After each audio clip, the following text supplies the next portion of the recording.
contact, and you can send me messages. And by the way, I am the only one who reads the messages there. So please feel free to put whatever you like there, other than if you don't like my haircut. That you can keep to yourself. So again, tonight my guest is the author of the book To Save the World. And this is so Hollis, when you were traveling, when your father was in the Navy, what was your favorite place that you lived besides the U.S.? Oh, goodness. This is a hard question, my goodness.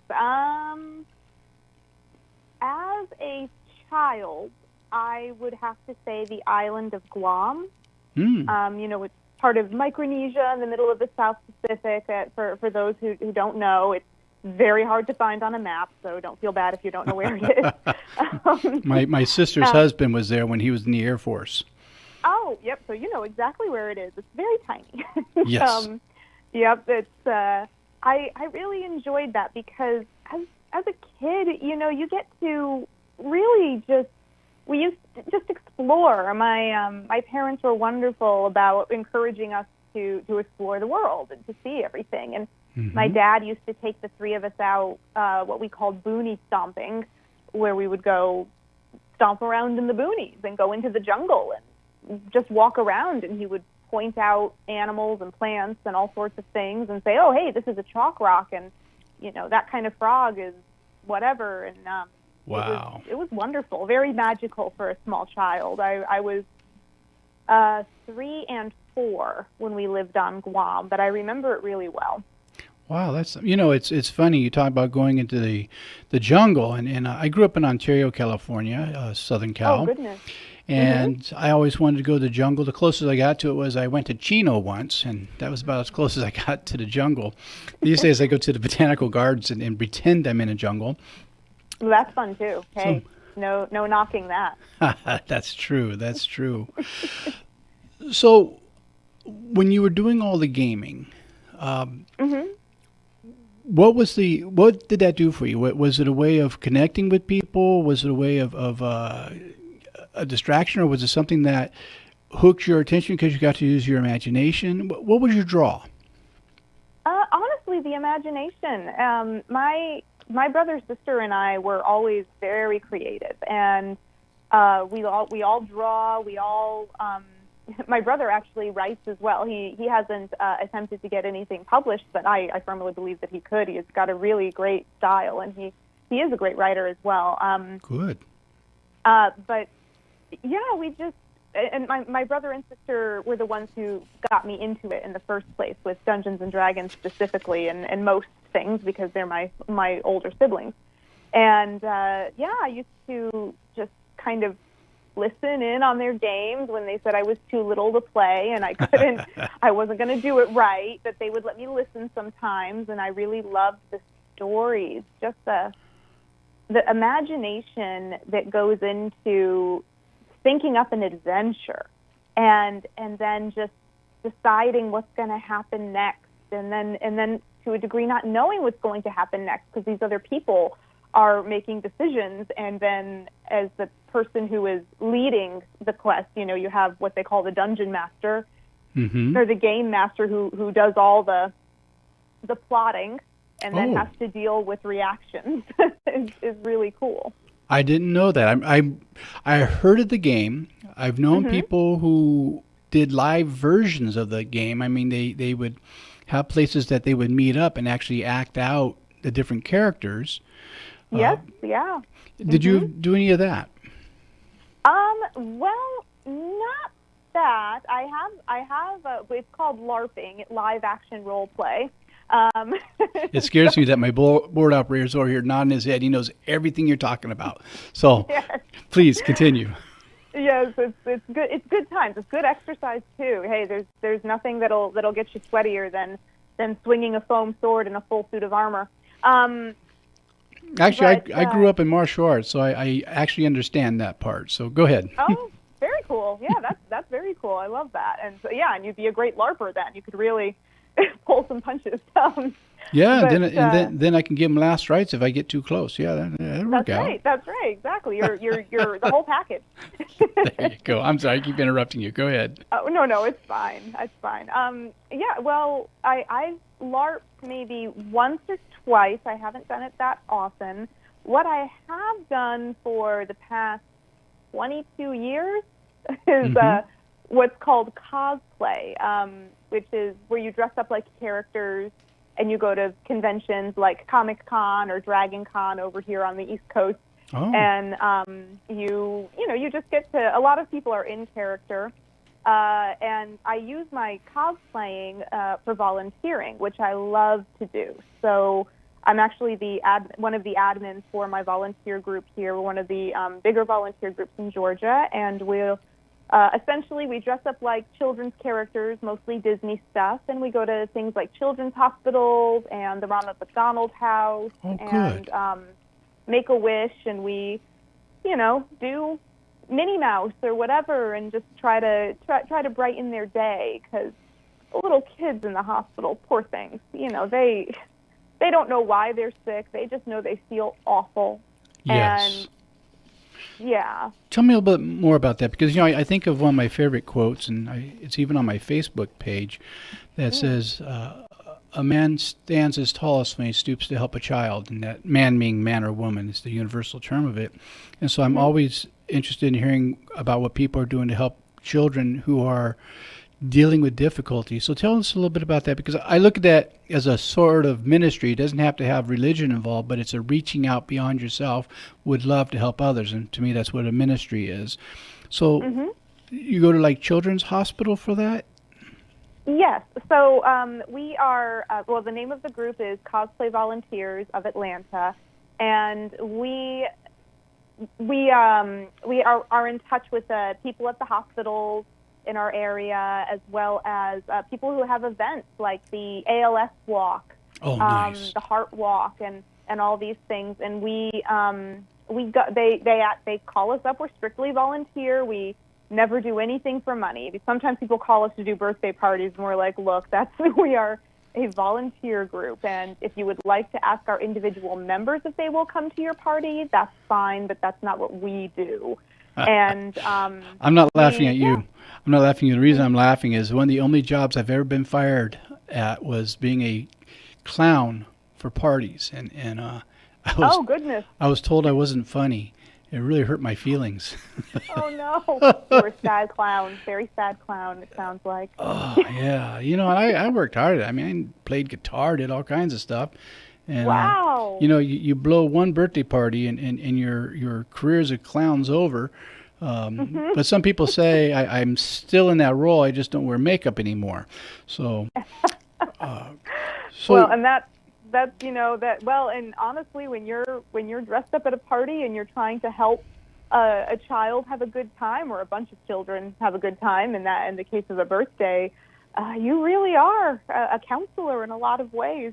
So it's now, not horribly different, but yeah, volunteering is wonderful. It really feeds the spirit, if you will. It really makes me feel really good, and hmm it keeps you on your toes. Oh my gosh, I'm sure you'll know from being around kids and everything that they will ask you some questions oh yeah, and then you're just like, oh no, I had no idea. that Let's happen talk to my friend over here. that happens in priesthood more often than you realize, and sometimes kids come up with great questions. One thing a kid once said, an old show called Ed Sullivan, and I know that one. Yep. yeah, and he would do this thing called Kids Say the Darndest Things, and he had a knothead boy on his program one time, and he asked the kid what his definition. He would ask him the definition of words, and he said, so the kid's word was miracle, and the kid says,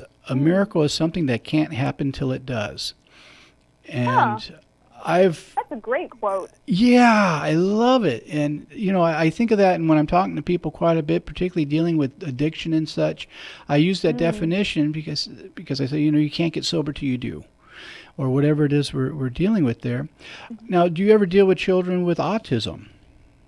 Oh yes, yeah. We actually there's one of the events that we do yearly there is an autism awareness event that cool. happens, and they most of the events that we work with, we're very grateful that they usually call us every year and say, please come out. And so we have yearly bookings, and, Sure. which we're so pleased and so grateful that people feel that we help brighten the situation and that we are helpful, because that's the goal is to be there and to enhance experiences and make people feel good and feel better. But yes, I've definitely spent more than the average person time around autistic children. Mm-hmm. Well, that says a lot to me, because it takes a very special talent, almost miracle working talent, being able to get through, depending on where they are on the spectrum, and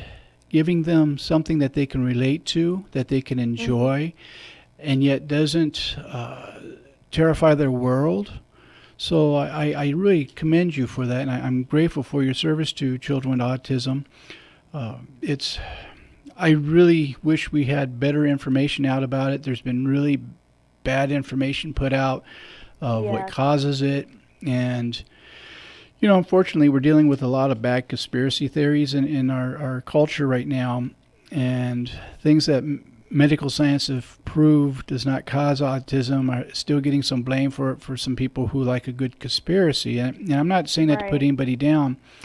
Mm-hmm. What I'm trying to say is these are special children who truly need our love, truly need our patience, and need our imagination, so that we can find how do we fit in their world, so that we can bring them into our world as well. And the two worlds don't have to be so far apart, but can actually have places of contact. So that's excellent. It says a lot that they book you annually, because that says you're making a big difference. They're wonderful. Well, and just speaking to your point about autism, I fully agree with you, and I think that one of the things that people don't realize about autism is it's really, we call it a disability, but it's not really. Autism is a completely different perspective on the world. Yes. Many autistic people are geniuses. They're very, very highly intelligent and very emotional as well. Mm-hmm. They don't show it like most people do. But once you can kind of wrap your brain around, okay, I understand their perspective now, then you realize autism is not that difficult. It's just being able to see, to understand what they understand. It's like learning a new language. Exactly. It's kind of a different language, and in many ways almost like a different culture. And like I said, most of them are highly intelligent and more than happy and eager to interact. They just need you to be patient enough to realize that, number one, they're trying to interact with you, and number two, that they are seeing the world in almost an opposite sort of way than we do.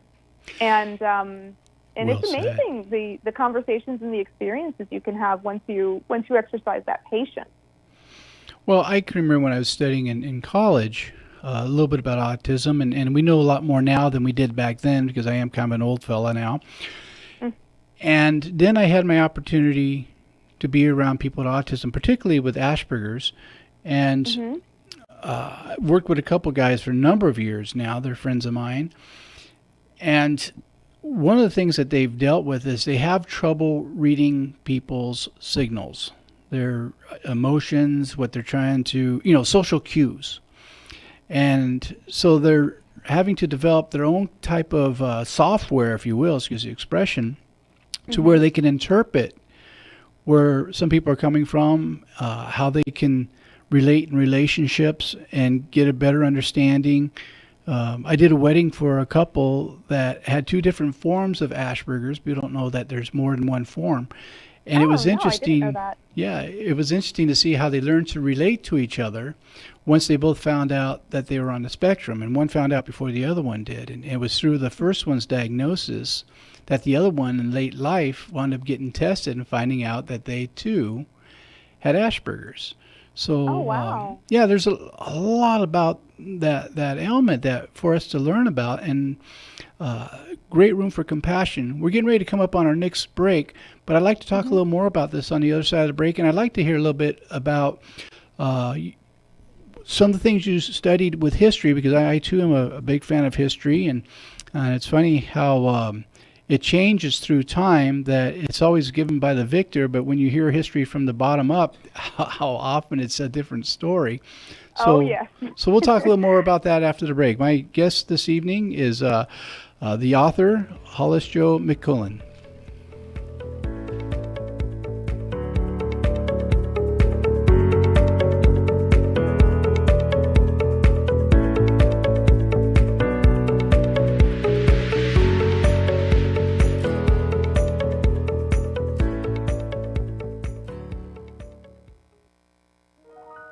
The loss of a loved one is one of the most challenging experiences in a person's life. It's hard to know where to turn to make your loved one's final arrangements. Jesse Ruiz at Personal Funeral Planning in Ontario will treat you and your loved one with the respect you deserve. Jesse served in the Marine Corps in Desert Storm and understands what it takes to provide loyal, personalized, and empathetic service to those who need it most. The families of Michael Jackson, Brittany Murphy, Ed McMahon, and many others have trusted Jesse to provide them with the highest level of service and support. To work with Jesse, call 909-762-4027, 909-762-4027, or visit their website, www.4pfp.org. www.4pfp as in personalfuneralplanning.org. Jesse Ruiz and Personal Funeral Planning, veteran-owned and operated, helping you plan a personal, lasting tribute for your loved one. www.4pfp.org. If you're looking for a full or part-time sales position and you have radio, TV, or print media experience, KCAA has a great opportunity waiting for you that pays the highest commissions in the market. KCAA is the only station in the IE that broadcasts on 3 frequencies, so advertisers receive 3 ads for 1 low rate. This makes KCAA a must-buy for every local business. If you're interested in a sales position with us, email ceo@kcaaradio.com. There's a new furniture store in town, DC Furniture in the Tri-City Center. What's so grand about DC Furniture? Well, they've got a wide selection and discounts up to 70% off retail. But the best part is they carry furniture for your home, not for some magazine photo. Furniture you can live with. That's what you get at DC Furniture, just off the Alabama exit at Interstate 10 on Industrial Parkway in Redlands. You'll feel at home at DC Furniture. Every day is a great day at KCAA Radio. August 9th is National Rice Pudding Day. Rice pudding is made from rice mixed with water, milk, coconut milk, evaporated milk, or cream, and sometimes vanilla, cinnamon, and raisins. A variety of recipes are used when preparing the dish, either for dessert or dinner. When preparing rice pudding for dessert, a sweetener such as sugar is added. Dating back to the Tudor period, the earliest rice pudding recipes were called white pot. One of the earliest known methods was written down by Gervase Markham in 1615. The best way to observe National Rice Pudding Day is to have fun in the kitchen by trying this rice pudding recipe and then share it with your family and friends. Use hashtag National Rice Pudding Day to post on social media. For KCAA NBC Radio, I'm Andrew Caravella, and this has been The More You Know.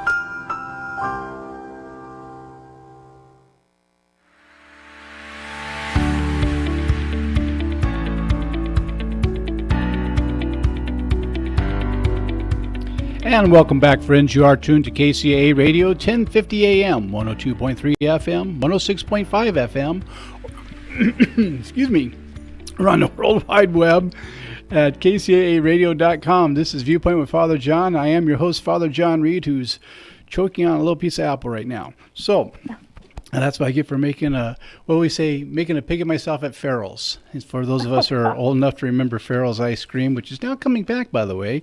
And I talk about them more, but they need to buy a commercial. So Farrell's, if you're listening, you just got your first shot across the bow. So, couple things. Again, I want to remind everybody that Martha Bass and I will have another workshop coming up on October 6, 2018 in Claremont at the UCC Church on Harvard and Harrison. And it's going to be sort of a continuation of what we did last time. We did a workshop on forgiveness. Now we're going to do one that's focused more on how to make your life whole, to have healing in your life. So it'll be a really good workshop. We're also going to be offering some workshops on video. So for more information on this, please like us on Facebook, and also you can send me a message if you want to receive emails. We do not sell our email list. I want to be real clear about that. So if you do send us that you want upcoming information, we do guard your information with great care, and we do not let that go to anybody outside our circle. Also, it's up in the air how much of the program is recorded at the moment. We're having some technical difficulties, and Nick is pulling his hair out so much he's not going to have to shave tomorrow. So, but he's doing a great job. We'll do what we can for you folks. We'll put what we have on Facebook, or not Facebook, YouTube. But we'll see what it is. Sooner or later, it will be up on there. And I want to make it real clear, it's not Nick's fault. Do not mug Nick. He didn't do this. I'll give you the station manager's number. You can mug him. Anyhow, just don't tell him where you got the number. Anyhow, I'm delighted to have our author with us tonight to save a world, which is Hollis Joe McCullen. And speaking of books, a little shameless promotion here. Don't forget to go out and get my book, Close Your Eyes So You Can See Me, which is available on Amazon.com, BarnesandNobles.com, or any self-respecting online bookstore. If they don't have it, they should not be self-respecting. So, having said that, Hollis, where can people get your book? Well, it's available on Amazon as well as BarnesandNoble.com. Thank you so much for asking. And it's also on, as when you'll know what this is, what's called the Ingram list, which is the international list that booksellers use to order things. So Yes. you could technically walk into any bookstore in the world, and just as long as you know the title and the author, which thank you again for mentioning several times, then you can just request it and they'll order it for you. I've had people do that with my book, but they said they just didn't like the look the people were giving them when they said my book by name. No, I'm just kidding. Oh, really? No, I'm just joking. I'm just being funny. As my listeners are used to, they know that I have a warped sense of humor. Now, you are a history major, a scholar. I was, yep. My degree is in world history with the specialization in ancient cultures, particularly the Etruscan culture of ancient Italy. Well, you know, it's funny. People are always shocked when I tell them that love was never even mentioned in marriage until after the troubadours. They're the ones who introduced a romantic idea of marriage. Up until then, it was a business proposition, merging families and families' businesses. Was that how you learned it as well in history? Oh, yes, definitely. And that is something that people are always taken aback by. They go, oh, no, because they're so used to the Victorian concept of love, which is when the whole concept of being married for love actually came into being in the 1800s, that late. Before then, people sometimes got married for love, but honestly, most of the time it was still a political arrangement. Yes. And then because Victoria and Albert loved each other so much, and they were, a match like that, and it was so popularized that people wanted to be as happy as the king and queen. And that's when Albert learned all of Victoria's secrets. Yes, I'm. That's right. Yep. and then a lingerie line was born. I have some listeners that would have been really disappointed had I not done that. So everyone else, forgive me. That was for two people. Steve, that's love coming to you. So, and it's funny because I've taught on this program and a program I was a co-host of before. The fact that the reason adultery was such a major sin was because of the fact you were messing with company product. Women were considered property. Now, I don't endorse that thought. I want to be real clear about that. One thing Jesus did was talk about, he tried to bring equality around and let us all know that no, men and women are equal and should be treated as such. But at that time, it was really different, and I'm so grateful things have changed. One of the things that always made me crazy is these specials you have about, these movies about Jesus. And there's one in particular, and I can't think of the name of it, and I'm probably because I have such a resentment towards that misrepresentation, where it shows Mary with her girlfriends, and she sees Joseph. Oh, and Joseph looked at you, and they were going to start dating. It never worked that way. Oh, really? Oh, my goodness. What a funny way to portray, that. And, yeah, and it's kind of how the Canaanites doing something like that is so funny and silly. you get my frustration.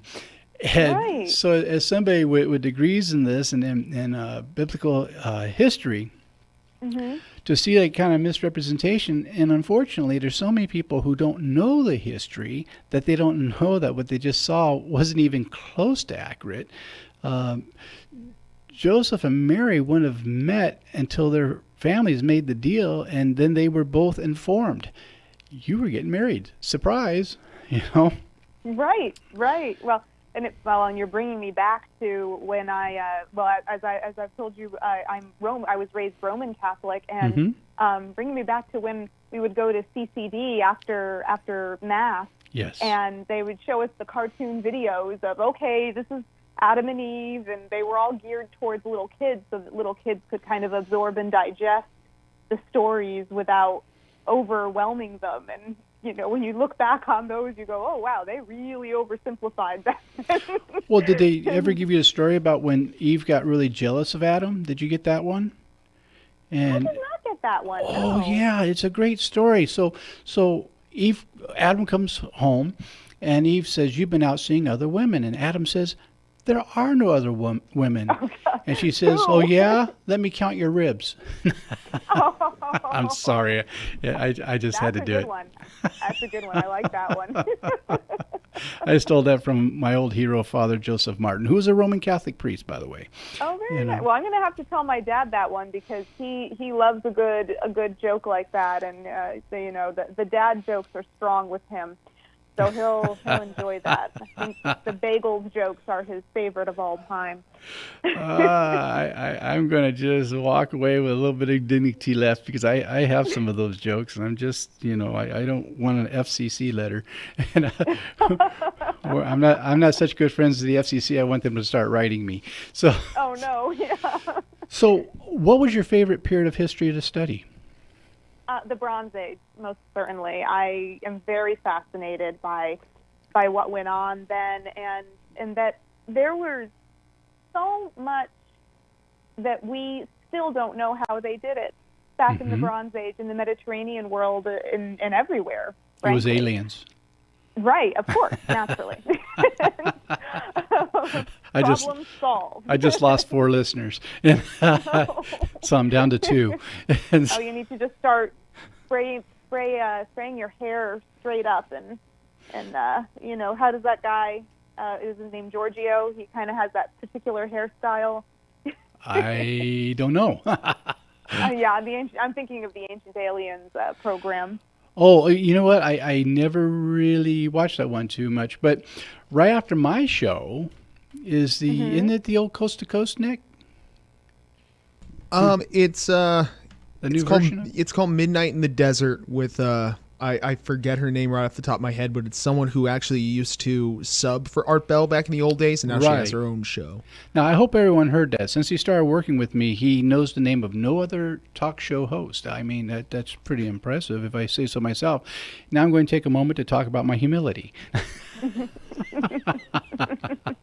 Hollis, I appreciate you being such a great sport. So you were really fascinated by the Bronze Age, and I can see that because there's much about that time that holds great fascination with me as well. Now, do you do any teaching? Well, I used to back in the day. I don't anymore, unless I could take it on a sort of like, oh well, don't we all kind of teach and learn every day? But in a very solid sense, not anymore. When I was working, and when I was in the Czech Republic, actually, I'm a certified TEFL instructor internationally. Teacher of English as a foreign language. So that's what I did over there. Like most Americans who go abroad, hello, easiest job. I will get certified and make money this way. And now, did their checks ever bounce? Oh. Nah, thancefully, no. I taught adults when I was there, and I've got some claims to fame. I actually, the president of Pilsner Arkell Beer was one of my students. Wow, I'll drink to that. And yeah, he really needed a conversation partner. He was fluent in English. He just wanted somebody to keep his skills up so that when he went to speak to clients who were English speakers, he wouldn't make mistakes. But he didn't need me to go through grammar with him. He really just needed me to converse with him and have a conversation partner, which was great for me. Very little lesson planning involved. So I did used to do that, but and now as far as being a history professor or teacher is concerned, I actually have never officially done that. I substitute taught for a bit when I was 18, which is how I found out I did not want to become a teacher. That was my original plan, was to be a high school teacher when I was a freshman in college. And thank goodness I said, let me do this subbing job and make sure I like it, because I said, I love learning and I love the whole education world, but I think I'll be that bitter old woman after 30 years of this, so I don't want to do it. I have a friend who teaches 10th grade high school, and Natalie's a wonderful lady, and I have no idea how she does it. Don't get me wrong. I mean, it's not just children, but the culture that we're in right now, where we don't have the backing of many parents for the teaching staff. When I was a child, which is back when we were still using chisels and rocks to do our homework, so to speak. If we got in trouble at school, we got in trouble at home. And these days, one of the things teachers are dealing with, which I find heartbreaking, is if the child gets in trouble at school, the teacher is the one who gets in trouble. Yeah. And I know of somebody who was teaching high school that through the entire class, when the kids aren't supposed to have cell phones, they would be videoing the class so that they can find anything they can catch him in and try to get him fired. And it's so terrible. And the people who teach, they're stronger than me. Like I said, I realized I didn't want to do it, and they're so strong and they're so kind to do that, and it's such a wonderful and compassionate thing. And I wish that today's society treated it as such and respected a bit more, because I have friends who are teachers as well, and they have told me some similar stories, and it's very sad. It wasn't that way when I was a kid either.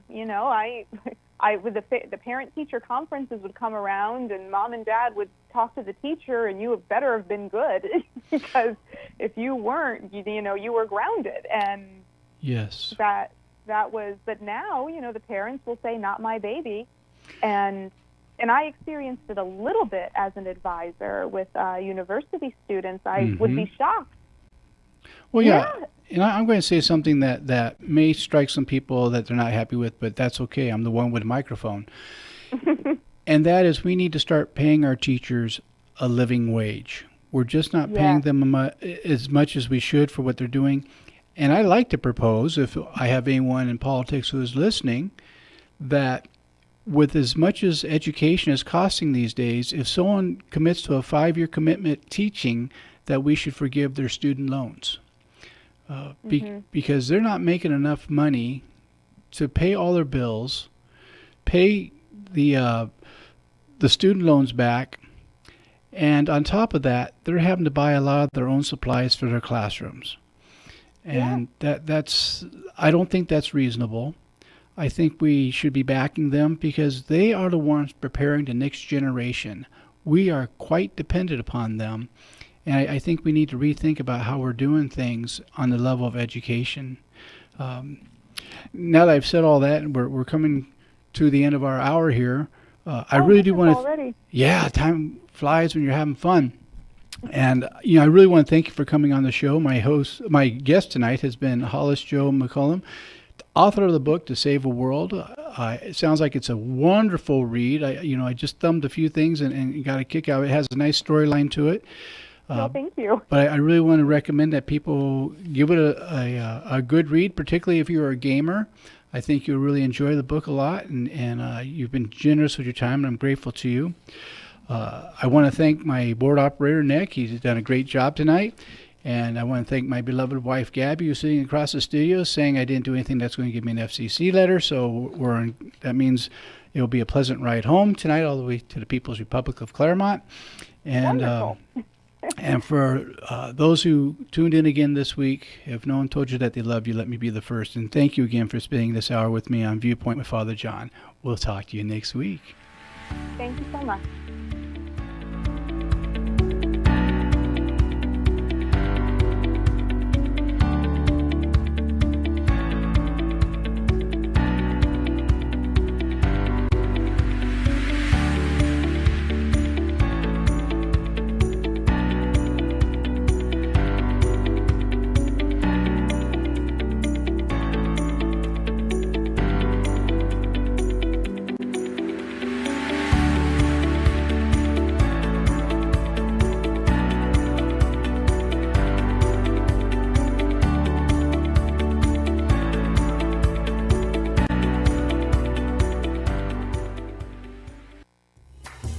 This is Dick from Carpet Masters. Carpet Masters has been serving the Inland Empire for over 55 years. Carpet Masters uses extraction cleaning for your carpet because there's no better cleaning to remove the soil from your carpet. All of our furniture cleaning is done by hand in your home or in our plant. Carpet Masters also offers dry cleaning for fine furniture. Call Carpet Masters at 793-7215. That's 793